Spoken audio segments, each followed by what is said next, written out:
राधे राधे महाराज जी, आपके वचनों के अनुसार किए पापों और पुण्य को अलग अलग भोगना पड़ता है, पर क्या जानबूझकर किए गए पापों को जानबूझकर किए गए पुण्य नष्ट करते हैं मन? इस बात को लेकर भय चिंता शोक ऐसा अनुष्ठान करने पर हो सकता है जैसे पाप हो गया है, फिर उसका मोचन करना है हमें, तो फिर उसके लिए कई व्रत है, कई ऐसे तीर्थ अनुष्ठान है कि आप संगम में जाकर करके 3 दिन उपवास करके ऐसे स्नान कीजिए, ये पाठ करवाइए, तो कई ऐसे अनुष्ठान जैसे ब्रह्म हत्या हो जाए, परस्त्री गमन हो जाए, कई तरह के महत् पाप हो जाए यदि हो गए हैं और वह जीव अब अंदर से व्याकुल हो चुका है कि मैं अब कभी गलती नहीं करूंगा, लेकिन इसका प्रायश्चित होना चाहिए, तो फिर श्रीमद् भागवत महापुराण का जैसे पाठ है और संतों को उनकी सेवा कर देना, तीर्थ यात्रा में जाकर के ब्राह्मणों को बुलाकर विविध शास्त्रों के अनुष्ठान करवाना शास्त्र पद्धति से, तो फिर पाप का प्रायश्चित हो जाता है।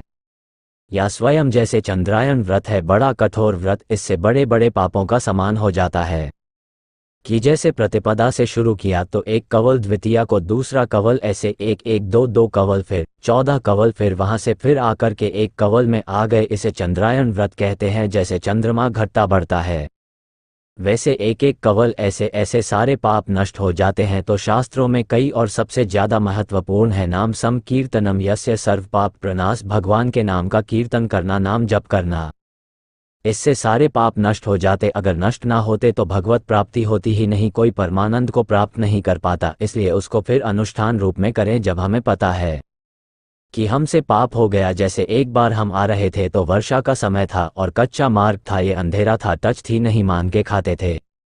कोई तो पक्ष से ऐसे पैर हुआ तो देखा, झुक करके मेक मर गया। हमें लगा कि आज अगर हमारे पास टच होती तो हम देख लेते नीचे अंधेरे पर, हमें बड़ा पश्चाताप हुआ। फिर आकर कुटिया में गोपाल शास्त्र नाम का पाठ किया, उसके लिए उस जीवात्मा को प्राप्त हो जो हमसे गलती हो गई। तो अगर हमसे कोई पाप बन जाता है तो उसका अनुष्ठान भी है, वो जितना पाप है उसके अनुसार महापुरुषों से जैसे निर्णय करवा के कि यह करो ऐसा। जैसे आप गिरिराज जी की परिक्रमा लगा रहे हैं, पाप नष्ट हो जाएंगे, दंडोती परिक्रमा लगा रहे हैं और पाप नष्ट हो जाएंगे।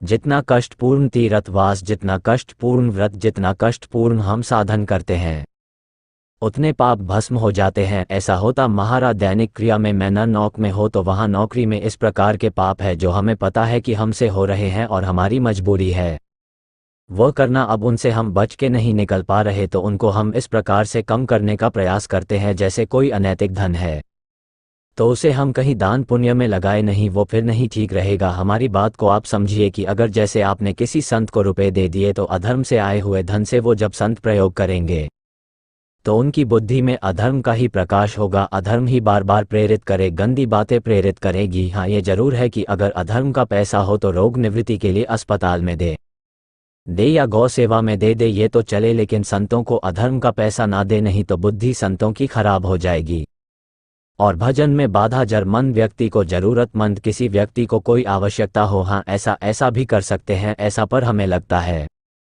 प्राथमिकता पहले 2 की दे। एक तो औषधि, जहां ऐसे चैरिटेबल है, जहां मतलब फ्री में डॉक्टरी की जाती है, या गौ सेवा, गौ समर्थ है, वह सब खा पी के, तो हमें लगता है कि ऐसा कर लो। लेकिन कोशिश ये करो कि जैसे कोई गरीब आदमी है, उससे पैसा लिया गया या किसी भी तरह उससे धन, तो उसकी हाय साथ में आएगी और वह दान पुण्य करने से भी नहीं जाएगी।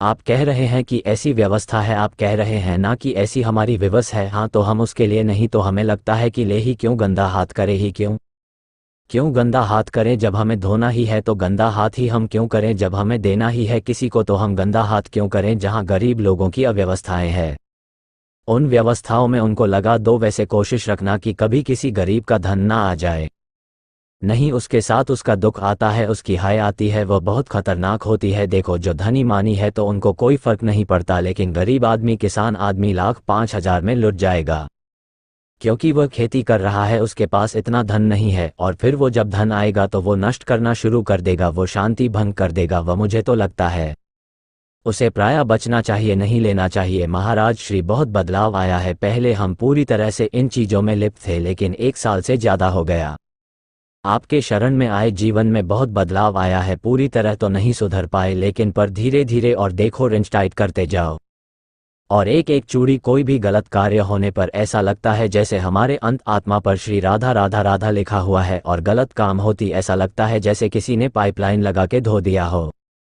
बिल्कुल बिल्कुल बिल्कुल बिल्कुल बिल्कुल सत्य है, बिल्कुल सत्य है। आपका अनुभव बहुत अच्छे आदमी हो, आगे बढ़ो आप, हम देखो आगे बढ़ो, हिम्मत करो, असत रूपी दलदल से निकलो, गंदी बात रूपी दलदल से पूरे निकल जाओ।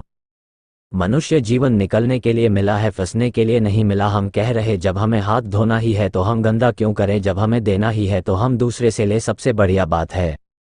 हाँ तो आप देख लो, जिसमें किसी को दुख ना पहुँचे और उसके द्वारा जो प्राप्त हो दूसरों को सुख पहुँचे, तो देख लो इसमें। अब हमें तो उस विषय का ज्ञान है नहीं, पर इतना जरूर है कि जहाँ हम अधारवा बुद्धि को नेगेटिव ले जाता है, परमार्थ विहीन हमारे विचार आने लगते हैं, भोग वासना बढ़ने लगती है और अशांतिली बातें आने लगती हैं, तो जहाँ तक हो सके धर्म से चलने की चेष्टा करो। और जब ऐसा कुछ हो तो ऐसी जगह दे दो जिसे हजारों गए भूखी प्यासी, तो उनकी पानी की व्यवस्था, भोजन की व्यवस्था ऐसा कर दे। या बहुत से ऐसे लोग हैं कि ऐसे रोग से पीड़ित है, औषधि की व्यवस्था नहीं, तो जहाँ ऐसी व्यवस्था हो वहाँ थोड़ा सहयोग कर दे, ऐसा कर दे।